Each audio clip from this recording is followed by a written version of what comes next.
Welcome back to Talk of the Town on 99.7, 1450 WHTC and WHTC.com. And we welcome you back to Talk of the Town for this Monday, September 14th. I'm Gary Stevens. Second Monday of the month. During the 10:30 segment, we are joined by State Representative Mary Whiteford, a two-term Republican from Casco Township, who represents most of Allegan County in the State House. She's on the other end of our Zoom connection. Mary, good morning, and welcome back to WHTC. Yeah, good morning, Gary. Good morning, everybody. I caught a bad cold, so bear with me. It's a cold. It's a cold, and in this day and age, we have to explain it's a cold. Yeah. Or it's allergy. Caught it for my grandkids. We all have the sniffles now. I'm glad it's only that. We don't have to say, Mary Whiteford's got, no. She does not. I know. No fevers, so it's all good. But if you have a question for Mary, she'll be happy to answer it at 395-1450, 395-1450. Mary, before we talk a little bit about what's going on in Lansing, of course, lawmakers going back to work in earnest now, need to talk a little bit about something that you were involved with. Since the last time we chatted, you were involved in that human trafficking series that we had earlier, last month, and it's something that's near and dear in your situation in terms of trying to attack the problem of human trafficking.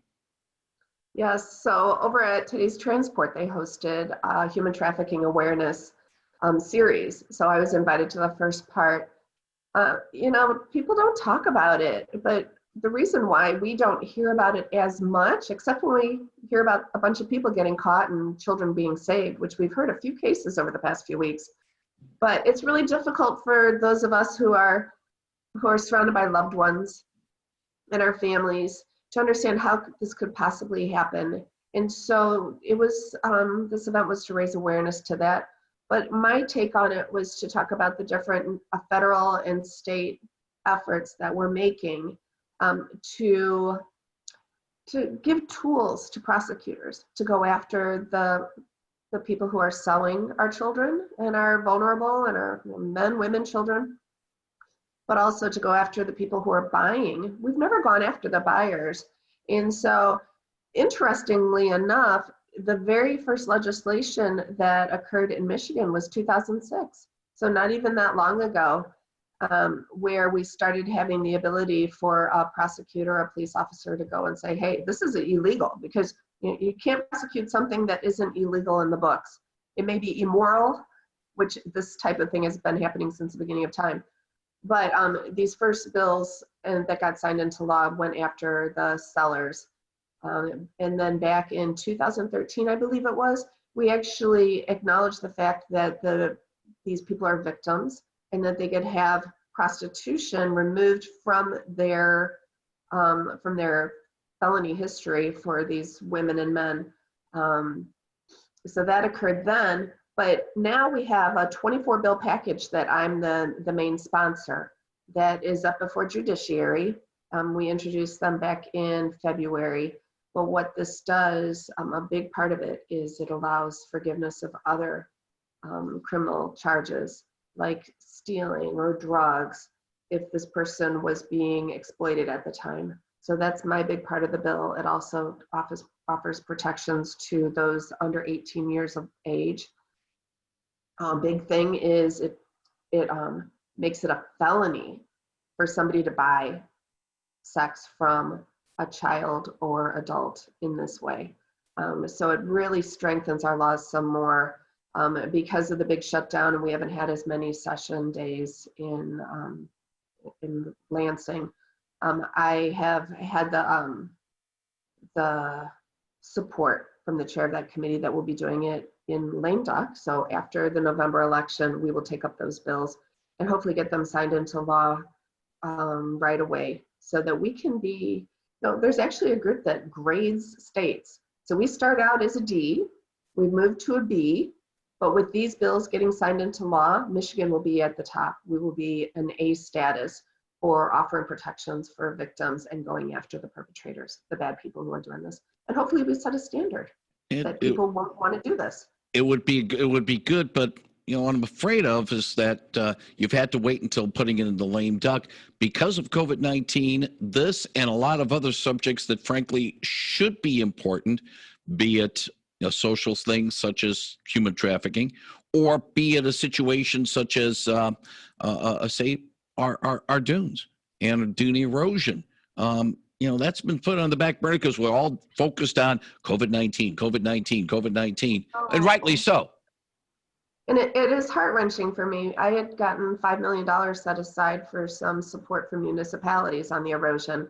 And because of the financial distress that our state went into, that got vetoed. It hasn't become any less of a problem. I was driving along and the lakeshore just yesterday again, and I live along the lakeshore, and I saw some recent drone footage. I mean, it's really tragic for people. But one of the things that I've been working on was when somebody's in a mental health crisis, where do they go? And we've talked about this before. Well, there's the ability to have a freestanding crisis stabilization licensing unit, or license unit. So a police officer, family member, an individual can go and get treatment right away instead of adding more burden to emergency rooms.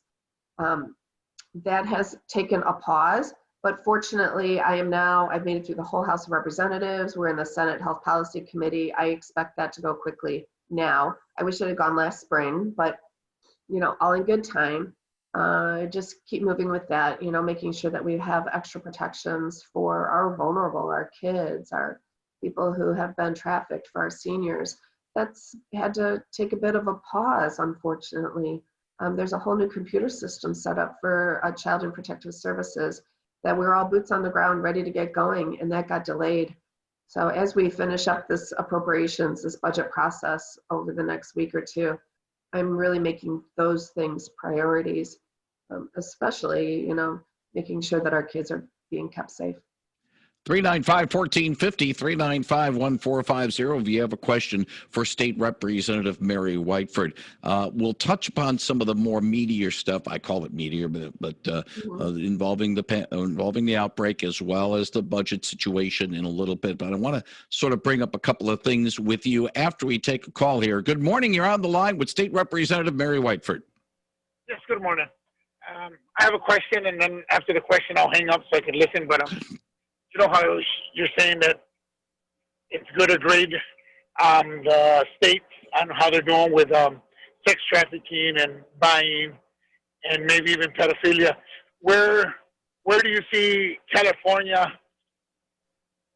with all this that's going on, like with this new law that just came in last week or a week or 2 weeks ago with pedophilia giving a 10-year gap? That what we've heard is that pedophiles won't get in trouble and stuff like that. Could you, grade that and talk about that so people can know what laws are going in? Because when laws go in, they don't really explain what the law will do or stuff like that, and people are just voting on these laws that we don't even know, or some people won't even pay attention on what's going on. All right, appreciate the call. Thank you, Mary. Yes, I'm not quite sure what's going on in California, but in the state of Michigan, pedophilia is a felony. It's felony child abuse. One thing that can spur this on actually is internet porn. That's been a huge driver of this, studies have found. Working with our federal partners, and when I went to the White House for the executive order signing on human trafficking issues, one of those was breaking down barriers and letting prosecutors go after these individuals who are doing online pornography and child pornography and being able to go after them. So it is illegal. It's just catching it and making sure that our prosecutors and our law enforcement have the laws in place to go after and make charges against them and put them in prison. 395-1450. Good morning. You're on the line with State Representative Mary Whiteford. Good morning.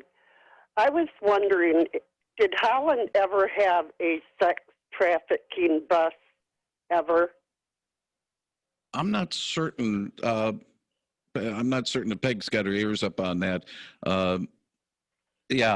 She's getting her ears up right now. Peg, did Holland have well, callers at sex trafficking or human trafficking? Did you say bus? Bust, B-U-S-T. Oh, people do periodically get arrested for sex, sex working, but I don't think there's been a huge sex trafficking bust where like a house has been, you know. Oh, really? Okay. Not that I know of. I'll double check, but I've been covering crime That's a for most hotel. of 15 I know years. it was a motel situation, but I think that was like east of here in GR. There was, I heard one by the lake, actually, behind Ottawa County Fairgrounds, and there were several girls that were taken out and people being arrested. When was this? I don't know if it was this summer or this past spring, but Yeah, I'll see if I can't find it because Okay. I don't recall that story. Right. okay, thank you. Appreciate the call. 395-1450, Mary.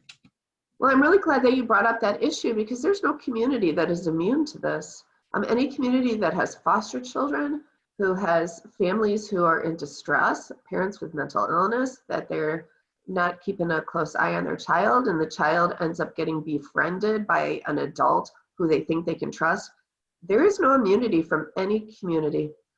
So if you ever hear about if there's a child missing from school, there's different things that we have become aware of. Now, one of the things I proposed in my budget, and I just got approval from the governor's office, is making sure that the Department of Education sets up a program for trauma-informed training for teachers. And including in this is human trafficking.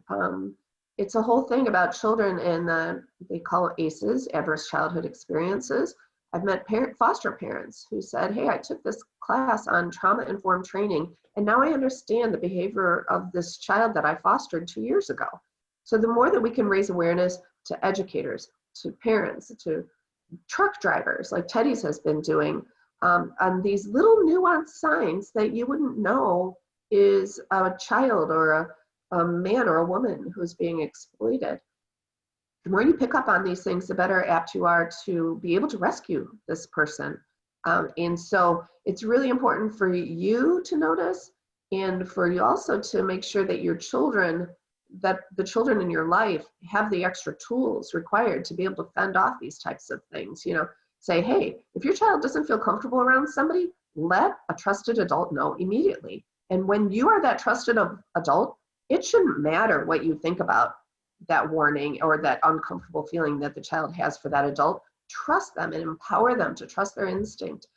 And that will just give that child a little extra elevation of self-esteem that they won't be exploited by somebody. So thank you for bringing that up. We all have a role in this, from our neighborhood kids to just being aware of it and empowering. I just think just building up the self-esteem so that these children aren't exploited.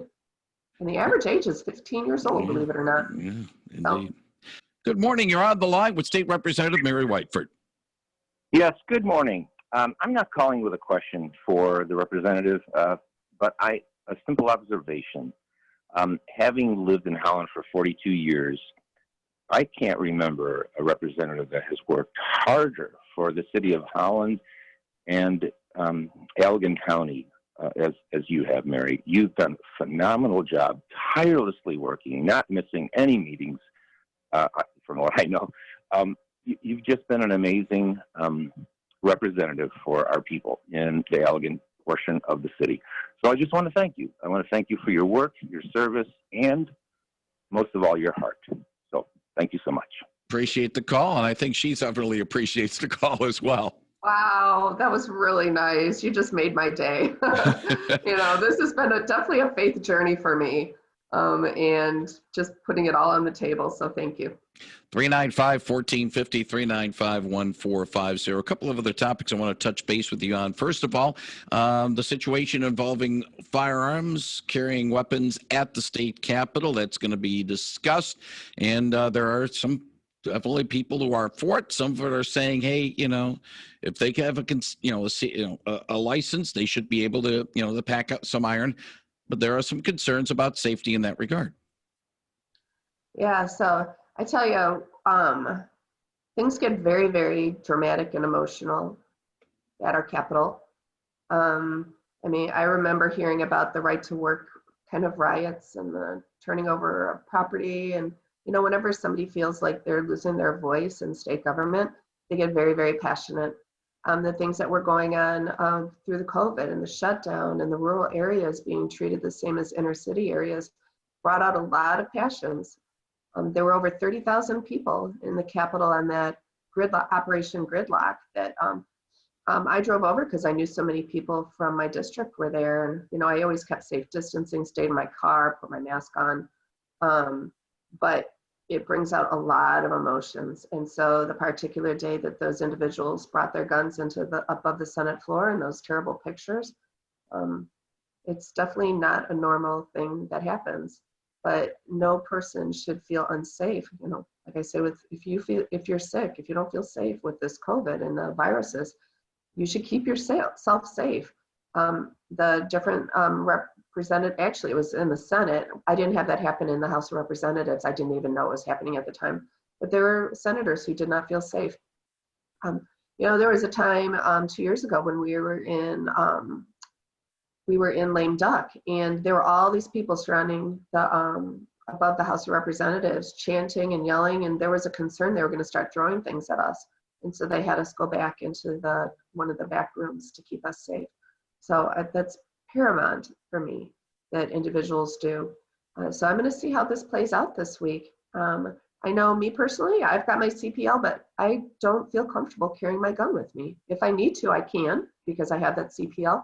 Plus I have that right, the Second Amendment right. So just stay tuned and we'll see what the decisions are made to make sure everybody is safe. You know, I know it's a political answer, but it's a very charged issue. We could talk about the budget and the fact that, you know, September 30th is coming up, and we could talk about the COVID-19 situation as well, but we're really short on time, Mary. And I do want to bring this up because it is basically, quote unquote, in your backyard. The situation involving, you know, people being pulled out of the waters in South Haven over the last couple of weeks, and they found the body of the one person a little bit earlier. And some of the reaction by some of the people, the man on the street interviews afterwards saying, well, maybe we should have some lifeguards, and we need to have lifeguards in that particular area, and these flags aren't working, and blah, blah, blah. You know, as a lawmaker could possibly do something about it in that regard. Should we get lifeguards, or, you know, to a certain extent, is that the cost might be a little bit too prohibitive for something like that? So I just know I think it was about 6-7 years ago, there was somebody who died, and there was a settlement in the lawsuit where the city of South Haven was required to put the blue light. So the first, you know, where somebody could go and pick up the phone and talk to first responders right away. They've added more flags, a lot more resources there for people to know. I mean, they didn't have those flags in as many locations as they do now. But when it comes down to it, would be having a lifeguard there have made a difference? So everybody goes back and forth on the different concepts that are going along with this. But when it comes down to it, when somebody's on vacation, they want to go out and they want to go for a swim, they don't realize the hazards that are there, but there's signs everywhere. You know, it's so tragic. But what can we as taxpayers do? What can I as a legislator do besides appropriate money to make sure that there's warning signals wherever an individual can be? I've been to that beach quite a few times. My family has too. There's warnings all over. There's ways, you know, it's just tragic. It's very sad. I feel so bad for the family. Yeah, indeed. Unfortunately, on that note, Mary, we're going to have to button up our conversation for this week. We will put a link to your page on our website when we put the podcast up on WHTC.com a little bit later on today. Mary Whiteford, State Representative, thank you very much for joining us as you do second to Monday of the month on WHTC Talk at the Town. Wish you and your family well, and hopefully all will be well, and we can be able to chat with you again next month.